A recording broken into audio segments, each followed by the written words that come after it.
Good morning, everyone. I think we're going to get started. There is somebody still on their way, but they're stuck in traffic. So if we get started, thank you very much for coming and attending this morning's joint archives meeting on the 11th of the 11th to 21. It is Remembrance Day today, as you know. We do have a sort of get-together downstairs on the Market Hall at 11 o'clock, but I think that's going to take quite a lot of time out of the meeting. So if everyone's content, we'll observe a 2-minute silence in the room here at 11 o'clock. Is everyone happy with that? Yeah, I don't see anybody disagreeing, so thank you, and we'll move on. Do we have any apologies? Jonathan or Chantal? No apologies, thank you. I think Janine Cox, has she sent her apologies? She has. Okay, thank you. I think before we go any further, we'll go around the room and just introduce ourselves because there are some new faces here. So I'm obviously Victoria Wilson. I'm the Cabinet Member for Communities and Culture at Staffordshire County Council. Joanna?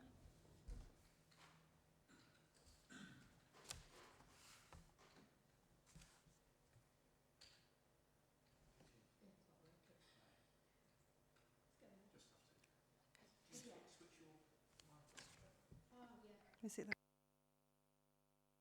there you go.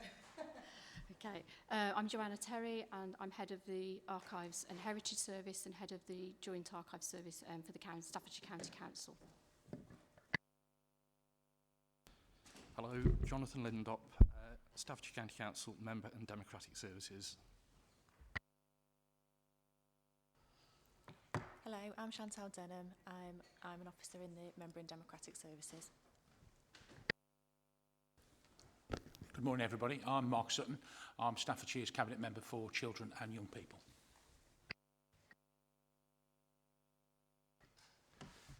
Morning, I'm Christopher Perry, Stoke-on-Trent City Council Solicitor, standing in for Sarah Esky, who normally comes. Good morning, I'm Lorraine Beardmore. I'm the Cabinet Member at Stoke-on-Trent City Council for Culture, Leisure and Public Health. Morning, I'm Angela Glithero. I'm Assistant Director at Stoke-on-Trent City Council, responsible for strategy, workforce and communications, which includes archives. Hello, I'm Chris Copp. I'm Collections Manager with Staffordshire County Council's Archives and Heritage Service. Good morning, I'm Louise Faraday. I'm Archive Services Manager at Stoke-on-Trent City Archives and Stoke-on-Trent City Council. Morning, I'm Nikki Mihailovich, as Senior Finance Business Partner at Staffordshire County Council. Thank you, everyone. And just joining us now, I'll save Mike his breath as he can get his breath back. We've got Mike Davis here, who's from obviously Staffordshire County Council, and he's an observer. And he's, like most of us, got stuck in traffic this morning, so thanks. Welcome. Okay, next we'll move on to declarations of interest in accordance with Standing Order 16. Does anyone have any interest that they'd like to declare at this moment? No, thank you. Okay, then if we move on to the minutes of the previous meeting held on the 24th of June, can I move that we accept these as a true and accurate record? Thank you, Councillor. Okay, and then moving on to the meaty part of the meeting, I suppose you could say, we're going to hand over now to Nikki for the predicted outturn 21-22. Thank you. Hi everyone, so this is just to update the committee on the latest predicted outturn for 21-22 and the anticipated reserves balance at the end of 21-22. So the detail of the net revenue outturn position can be found at Appendix 1 of this report. So to date, the Joint Archives net spend is currently 351,000. So we've spent 46% of the current net revenue budget of 763,000 to date. The latest forecast is for an overall break-even position for this year, and this is as follows. So core services, which has both Stoke-on-Trent and Staffordshire County Council service in there, there's a projected underspend of £2,000, of which £3,000 is as a result of savings against employee budgets for Staffordshire County Council, and those are partially offset by a £1,000 overspend on Stoke-on-Trent's employee costs. It is assumed that the £3,000 underspend for Staffordshire County Council will be transferred into their general reserve at the end of the financial year to provide for a break-even position.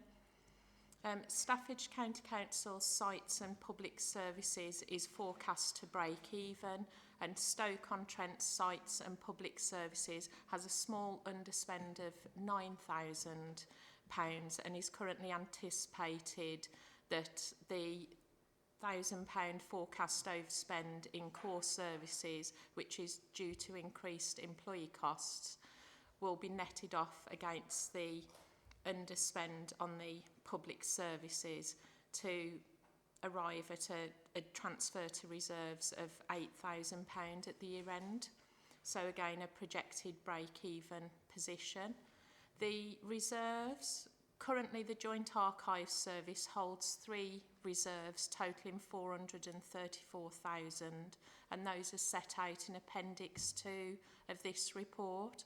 They're made up of a general reserve currently that has a balance of 366,000 and a Archives Acquisition Reserve which enables the Joint Archives Service to purchase local collections for the benefits of archive users in both city and county, and that currently holds a balance of 58,000. And then there's the Art Fund Grant Minton that has a balance of 10,000. So it's currently forecast that the remaining reserves at the end of 21-22 available for use will be 193,000. So this is a reduction of 241,000 less than the balance at the start of the financial year. So this assumes that transfer of the underspend for Staffordshire County Council of £3,000. At the end of last financial year, Staffordshire transferred £1,000 into the general reserve for a Lockdown Memories project, which has actually taken place during this financial year. So we've transferred the £1,000 back out of the reserve. And then for Staffordshire County Council, again, the transfer from general reserve of 251,000 is the match funding for the History Centre project, which was approved on the 14th of July this year.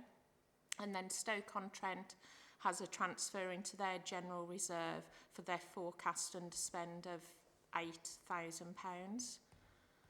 So that's the update in terms of the finances and the reserves. So are the committee happy to note those current forecast positions? And are there any questions from anybody? No? Thank you. It's heartening, isn't it, to know that in spite of the sort of difficulties we've had over the last nearly 2 years now, that we are actually able to say that we are in a sort of secure position. So it's not that bad at all, really, is it? Not that shoddy at all. Okay. Thank you, Nikki, very much for that. Okay.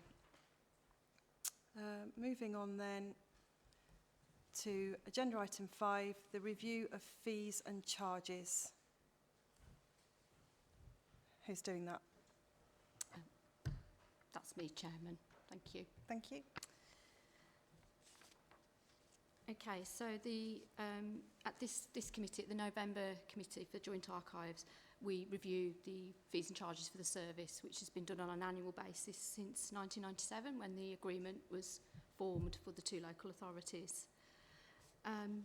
We generate income as a service from a number of different resources, including copying, sale of photo permits, research, sales of publications, donations and fees for talks by groups and visits to the archive service. And we do get some income from a commercial online provider for our parish and diocesan collections. So during 2021-22, we've reviewed at the committee this time last year, we reviewed the charges for copies for fees, for talks and visits and reproduction of collections. So we did review that last year. So this year it's proposed that we leave those charges unchanged. And what we've looked at this year is the research service fee. And that fee is actually the basis of charges for other services that are similar to research. So we last reviewed that as a committee in November 2019. So the charges that we propose in the report, and the detail is in Appendix 2 to the report. I'm not going to talk through line by line of that. You will have seen them and they are highlighted in red. But just to sort of give you an overview, the research fee at the moment is £32. What we're proposing is that we increase that to £36 per hour. We compared it to 4 neighbouring county archive services. There are smaller archive services, but we tried to compare it with sort of larger, similar sized services. And there's quite a range from £28 per hour to £56 per hour, so it's quite a range. What we're proposing, we feel, is a mid-range fee. And what that covers, as well as your research service, is we have a quick research service, which is a 15-minute search, where we charge a quarter of the fee. We do searches in the hospital records that we keep, and they're longer searches. There's what we call staff facilitation. It basically means any service that requires staff time to either supervise filming of documents or conservation of documents or anything that ties up staff time. And then the photography service, which is charged on an hourly basis. So they all use that research fee. So as I've said, we're recommending that we hold the charges for talks and visits because the demand has dropped considerably during COVID-19. And in fact, we've only really just started to do those activities. So we've done one online, and recently we've had a couple that have been delivered in person where they were talks deferred from pre-pandemic, so obviously we delivered them at the same fee. So it's still quite flat, that, at the moment, and we don't want to depress that further. Again, positively sort of following on from the finance update, our income is forecast to meet the income targets as our remote copying, photography and research services, despite lockdowns, have been really well used. The income targets were adjusted for the county service, and that followed the implementation of our new staffing model at the end of March and beginning of May. On-site copying, where people actually are in the search room and then request a copy, is still reduced, and that's obviously because our capacities to what the amount of people that we're permitted to have in our search rooms is still reduced. So as I said, the detailed breakdown is in Appendix 2, but I'm sure you've all had a chance to look at that. So I'll just conclude with the recommendations are that the fees and charges proposed in Appendix 2 of the report are approved for introduction by the Joint Archives Service and the Heritage Service from the 1st of April 2022. And I'm happy to answer any questions. Thank you, Chair. Thank you. Any questions? Councillor Sutton. Cheers. Thank you, John. Trying to look at the previous article, item that Nikki presented about the overall budget. Looking at the fees and charges on Appendix 1, I take it that line there, which is third one down, the second section, fees and charges, is what we get back from the fees and charges we've just been talking about.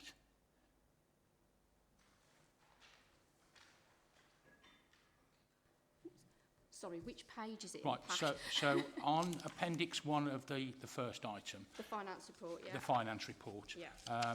In the income, there's a line, fees and charges. Yes, it is. So and I presume that's what we get from this?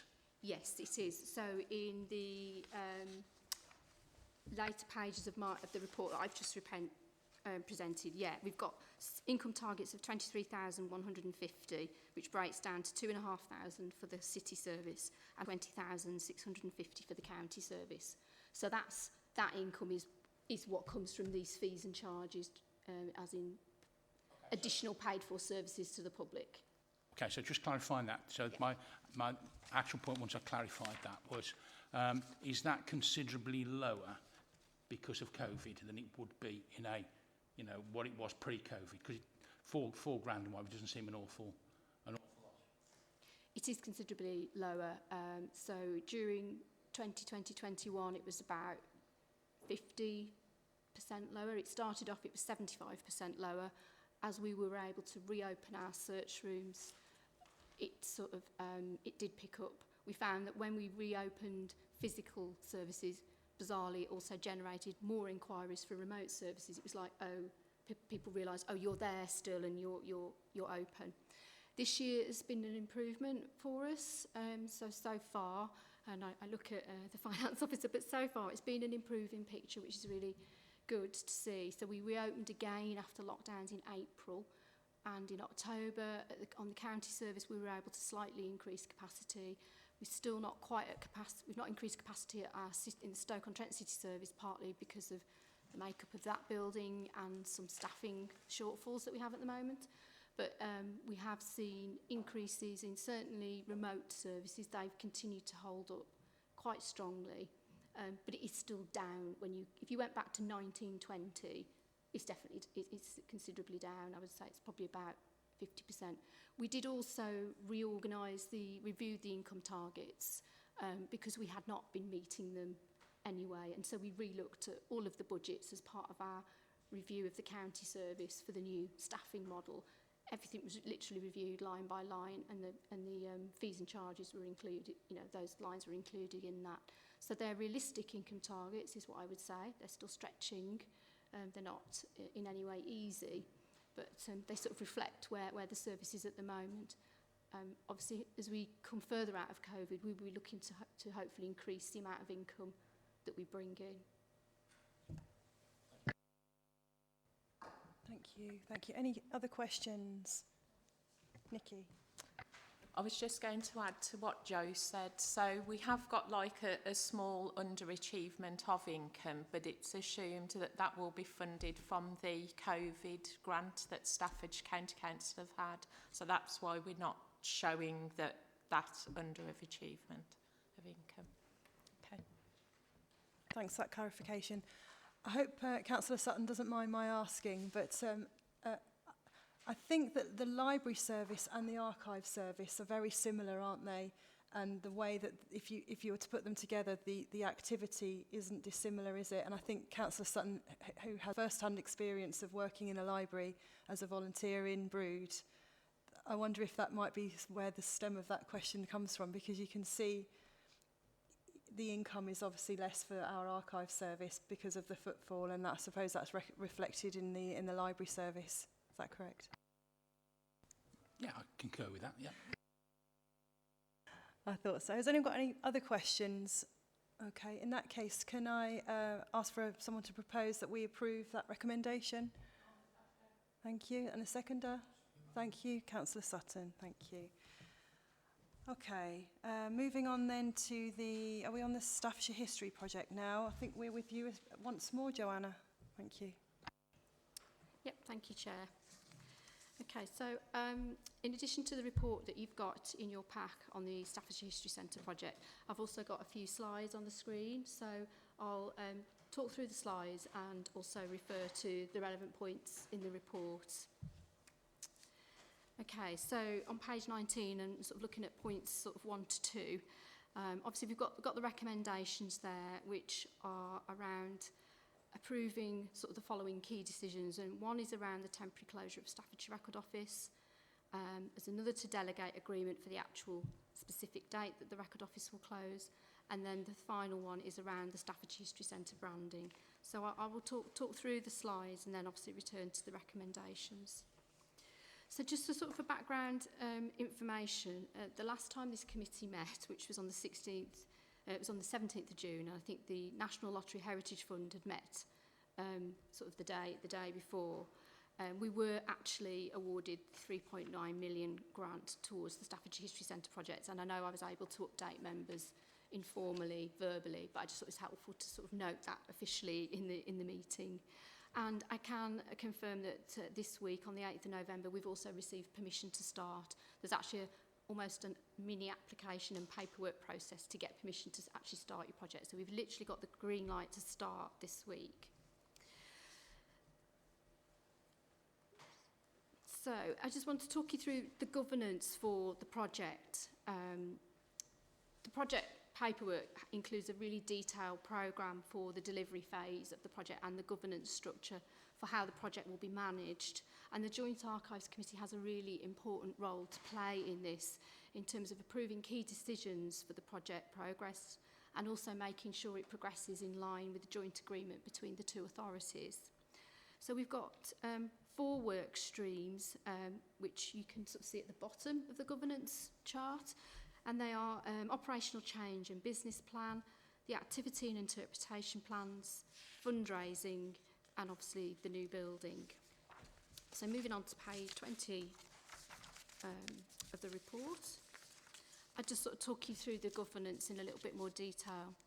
So the work streams that I've just mentioned, they are led by myself and my management team, the strategic property manager with the chair and vice chair of the Williamsport Library Trust, who are our project partner. And these work streams feed into the operational and new build boards, and that's where we'll take those operational decisions.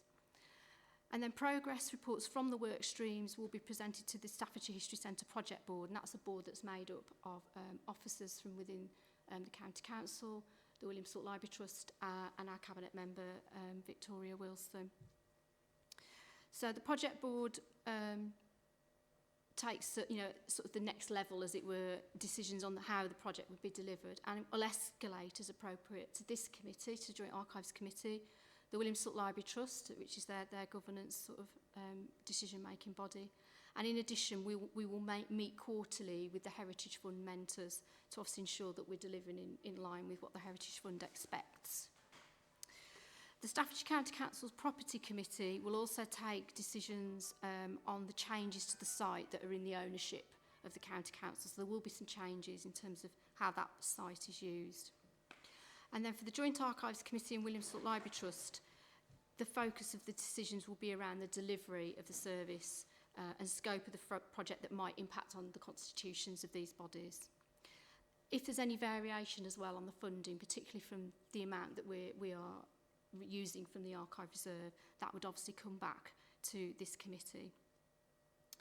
And then the sort of top level, the key funding and decisions sit with Staffordshire County Council's Cabinet and the National Lottery Heritage Fund, as they're the main funders for the project. So any major changes in the funding will be escalated up to these two bodies for approval. So then, I mean, in your pack, in the Appendix 2, there's a really detailed timeline, and I recognise that's probably quite tricky to read, particularly on an A4 sheet. So what I've done is done a few slides which actually sort of break it down year by year, so year 1, year 2, and so on. So I will just quickly take you through what's going to come up. They broadly cover service operation, legal agreements, marketing and promotion, finance, policies and plans, and evaluation. And sometimes it will be more than one body in the governance structure that's involved in the decision making. So for year 1, what we've got, the first decision that we're asking you to look at and approve, hopefully, is the closure of Staffordshire Record Office. And there's a bit more detail in the report from points 10 to 12 on page 21 in your pack. So we need to close the record office, and it's really disappointing to obviously have to do that, having had lots of closures. But we simply can't keep the service open whilst also constructing a new history centre there. It's simply not safe or able to let the work take place.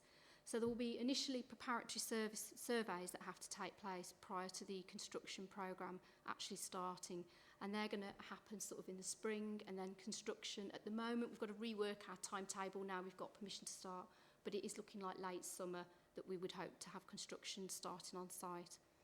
So what we're asking for is for permission to close the record office in March 2022. And we'll advertise that as soon as we can, pending your approval today. And then in consultation with our Cabinet member for communities, we'll agree a specific date, and we'll ensure that that is widely advertised on our website, social media, service newsletter and our key stakeholders such as our friends groups.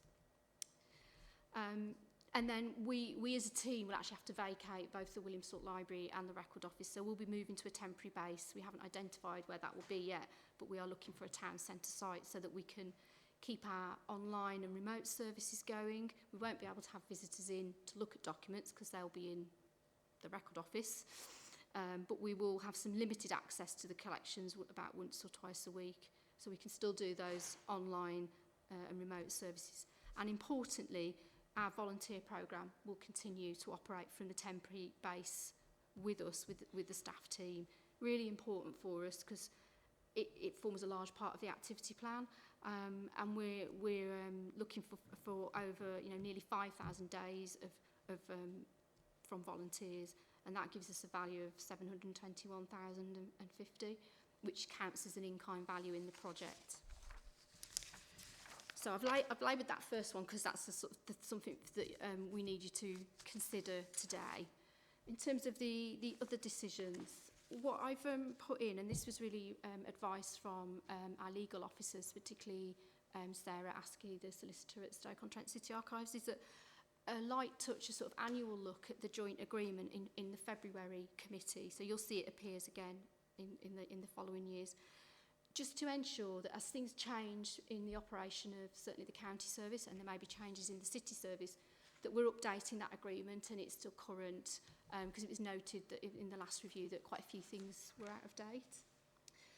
We've also got a review of the collection policies for the service that will come to that committee in February, and those will sort of be the key things that we'll be asking you to sort of look at, and also sort of approving what that remote service model looks like. At the June committee, you'll be looking hopefully at the design of the new website and our digital engagement policy. And also at the June committee, I thought as that is where the final accounts for the Joint Archive Service are brought, and also when generally accounting is concluding, that would be a point to just view how the funding and the budget is looking for this project overall. And I've put in evaluation. There may not be much to say at the June, in the first year, but it'd be where we would be hopefully bringing you evaluation, because that will run through the project so that you can see what's working well, what our lessons learned are. And then next November 2022, hopefully be looking at the final design of the website. We're looking at that coming out in phases, looking at our access policy and the audience development plan. So for year 2, it will start to see a familiar pattern. Again, in February, we'll look at the joint agreement. We'll also look at the local studies policy. June 2023, hopefully if construction's progressing well, we could start to consider what the opening hours would be for the History Centre, and also the opening date and launch plans, and again review any funding changes and evaluation. And we anticipate the conservation policy would come to that committee. And then hopefully by November 23, again it's looking at based on a 12 to 18 month construction programme, we would hopefully be getting a good feel for when that opening date would be, and we would bring that to you to review. Joanna, I'm going to interrupt you very shortly so we can just, it's not quite yet, so just keep going. Okay. Yeah, so year 3, start, I say, in a very familiar pattern, review the joint agreement in February, funding changes and evaluation in June, and then start the process to review the 10-year forward plan for the service, which was had a thorough review in 2015. It has been reviewed every 3 years, but having had a lot of changes, that's when we would look to review that. Shall I pause now, Chairman? Yeah, if I can ask you to pause, and we'll just respect 2 minutes silence, please, for remembrance. Thank you.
Thanks, Joanna.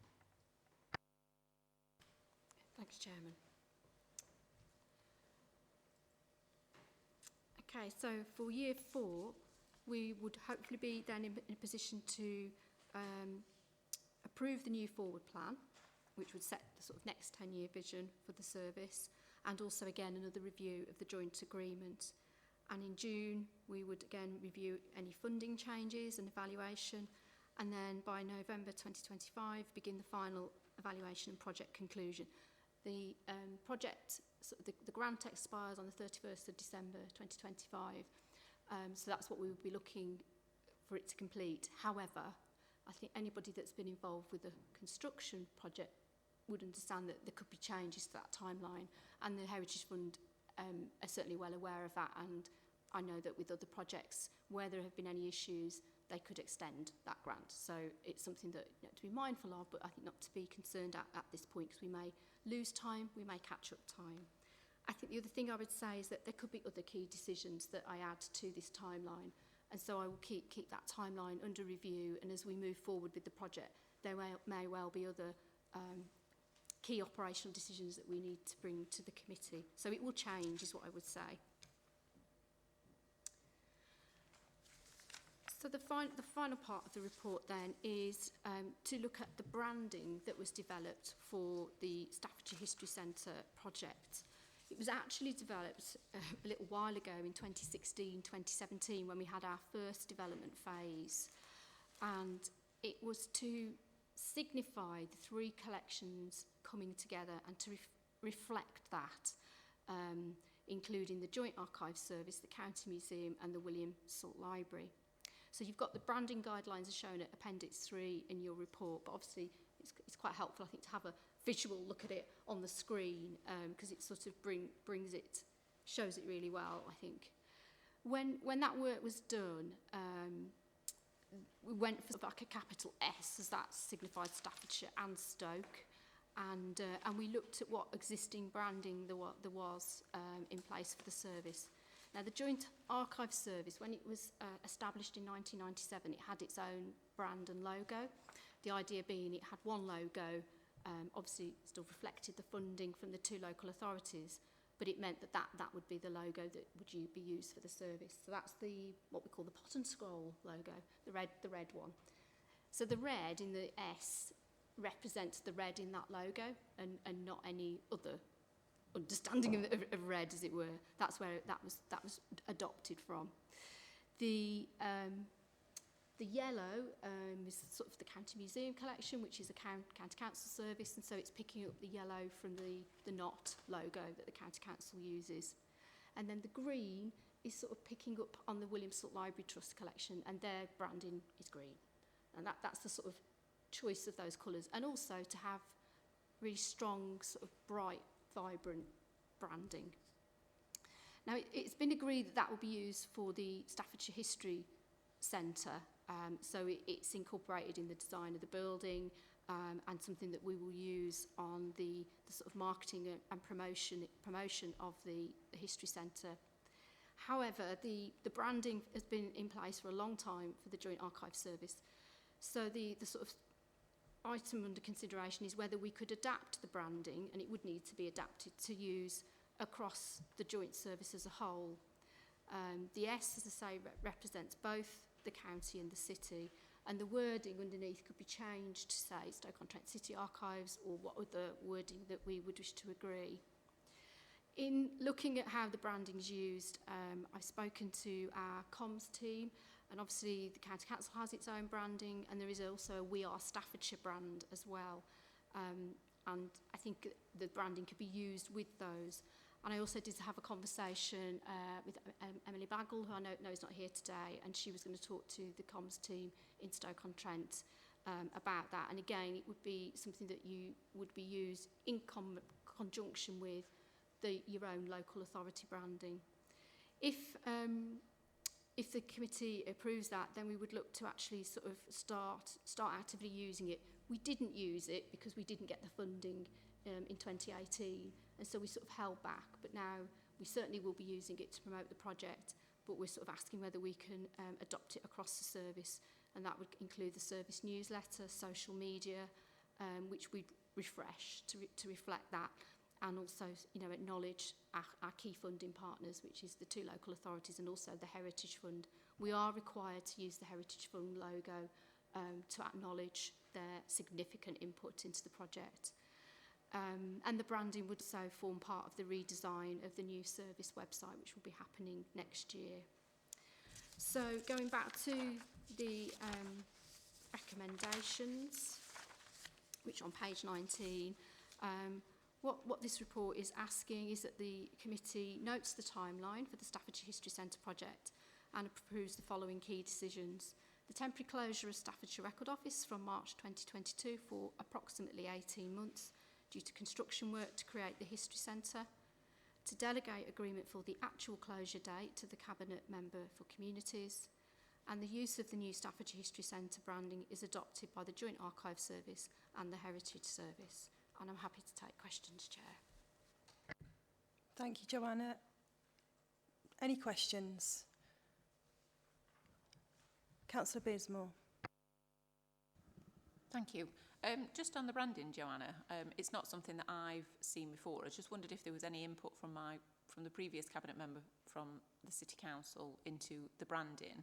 And then I just wondered if it's possible to take this conversation away, to have a conversation in Stoke-on-Trent. Obviously, I know it's an agenda item later on, but you are aware that we're moving the archive service, and I'm just a bit concerned about how the new branding fits, how we put that where we're going to move the archive service to, and how it fits with our overall picture.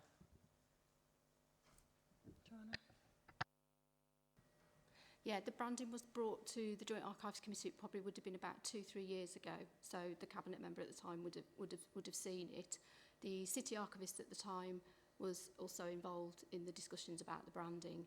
I would say, yeah, that's entirely appropriate that there's a further discussion, and it could be that we look at, you know, tweaking some of the design. We don't want to change the sort of key logo, but it could be that there's some adaptations around it, ensuring it accurately reflects the brand and identity that Stoke-on-Trent City Archives would want to have, and particularly, as you said, in terms of the agenda item later in the committee. Go ahead. Thank you, Chair. I think perhaps it might be more prudent if I raise it under the closed agenda items later on when we talk about the City Archive Services, if that's okay, as to how I think this might fit, if that's all right with you, Chair, if we revisit this. I'm certainly happy to move the first 2 recommendations, but perhaps if we can perhaps table the recommendation C for the next meeting until I've had a chance to go away and chat with colleagues at the City Council, if that's all right with you, Chair. Absolutely. I can understand that you don't want to commit on that quite yet. So yes, perhaps we should take it under the other agenda item. Thank you. We will do that. Thank you, Chair. I will perhaps discuss that in a bit more elaborate detail under the closed agenda item. Thank you. Thank you. Councillor Sutton. Cheers. Thank you, Chair. I was just interested in see all that what we've got here, and in that timeline in particular, and in the paper, and it's probably not appropriate for this meeting, but I just don't quite understand where the actual management of the actual construction project sits and who is responsible, or what body is responsible for that, because there's no mention of it in the report at all. Yeah, so on the governance structure diagram, the new building work stream, it sits under the project manager for property services, but also myself as head of archives and heritage would be on that project board, and the vice chair of the Williamsport Library Trust, because their buildings obviously been affected in that. So that's how that would be managed, and then, as I say, fed up into the History Centre project board, and obviously with the architects as well. So just to follow on that, so as that actual construction project develops, will reports come back to this panel then to discuss them? Yes, there'll be, I mean, for a number of years now, I think it's fair to say, this History Centre's been almost a standing item on the agenda. So yeah, there's been project progress and updates, and we'd certainly be bringing those along with the key decisions that we were asking you to, so even if there were not many key decisions, there'd still be an update on how that is progressing. Okay, can I just check then? Shall I just read out the first two recommendations and then we'll defer the third part of the recommendation to the agenda item as mentioned by Councillor Beardmore? So once more then, the recommendation is that the committee notes the timeline for Staffordshire History Centre project and approves the following key decisions. A, the temporary closure of Staffordshire Record Office from March 2022 for approximately 18 months due to construction work to create the Staffordshire History Centre. And B, delegate agreement for the actual closure date to the Cabinet Member for Communities. So are we all in agreement?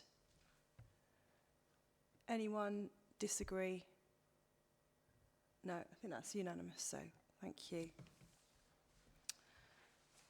Okay, moving on then to, I think we're on the pandemic war diary.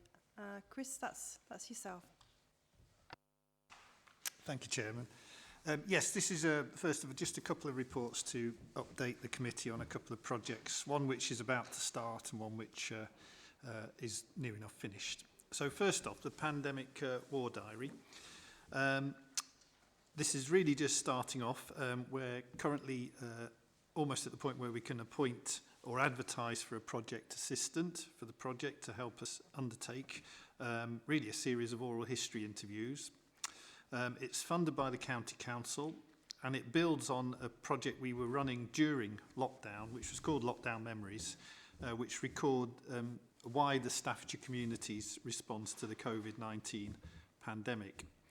So the pandemic war diary itself has three aims, and one is to capture the official record of the County Council's response to the COVID-19 pandemic, to undertake an oral history project to capture the experience of County Council members and officers during the pandemic, and then as a legacy item is to produce a publicly accessible book brochure to be defined, which will share the story of how the County Council managed its response to the COVID-19 pandemic. So, yes, the report's in there, so I won't go any further, but the recommendation basically is that the committee notes this update on the Pandemic War Diary project. So, if there are any questions, Chair. Thank you. Any questions? No? Okay. Joanna? Yeah, I just wanted to say that in terms of funding the project, it's using some of the COVID-19 grant that's come into the County Council, and that's how it's been funded in terms of it not impacting on the Joint Archives budget. Okay, are we all happy to accept that recommendation? Yep, thank you. Okay. The Wellcome Trust Asylums Project, I think that's yourself as well, Chris. Yes, it is. Thank you, Chair. Yes, this is a project which we've been undertaking for the last couple of years. It's called A Case for the Ordinary, and it's externally funded, entirely externally funded by the Wellcome Trust, a major medical research charity, and that's due to be complete at the end of this month. We'll be putting our final reports in. So it was a £196,469 grant from the Wellcome Trust Research Resources Fund, and the project began in January 2019 and has been extended because of delays due to the impact of COVID-19. So the project staff who were employed completed at the end of April, and research has gone on since then, and we've also been developing an exhibition. We'll complete the development this month and then it will be launched in January at the Museum of Cannock Chase. And in the meantime, we've got a pop-up smaller touring exhibition, which if you're in town today, you can go and have a look in Stafford Library. It's there at the moment, which signposts the main exhibition, which is coming up. So the aims of this project really were to open up a really important archive relating to the three asylums in Staffordshire, Stafford, Burntwood and St Edward's at Cheddleton. And it's to engage with the public, including volunteers, about the history of mental health to the county. And with a blog and exhibition. And you can do the next slide, actually, Joe, please. Yes, that's the blog and the exhibition. And then to build upon our academic partnerships and engage with academic researchers as well.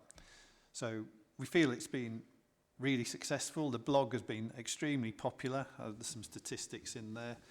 And there'll be a name index for family researchers to investigate their family history, which will be online, we hope, either this month or early next month. Yes, I think that's all I'll say. So the recommendation basically is that the committee notes this update on a case for the ordinary. And yes, if there are any questions. Thank you. I have one question, and I don't know if I've got this wrong or not. Is that the correct spelling for the Wellcome Foundation? With 2 L's, yes. Yes. It really bugs me. It's a person's name. So yeah. All right. Okay. Okay, does anyone have anything that they want to ask on that, or are we happy to note that recommendation? Are we all good? Thank you. Okay, we've got no public members here, have we? So, shut that door. Thanks. Yeah, if you'd like to do that. Thanks.